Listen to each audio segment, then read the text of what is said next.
Hey everybody, a quick video answering a question that I've gotten recently.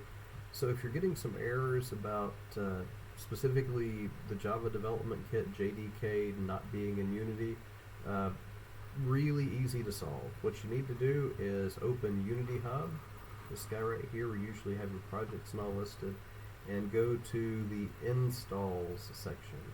So under Installs, you should see Unity 2020.21 F1, and click the little dots and add modules.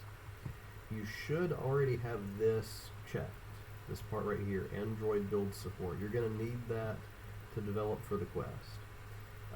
Usually you should get these two checked also when you select this one, but for some reason if you didn't, make sure that Android SDK and NDK tools is checked and Open GDK or Open JDK is selected.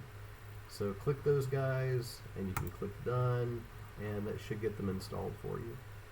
Okay, if you guys need anything else, please let me know.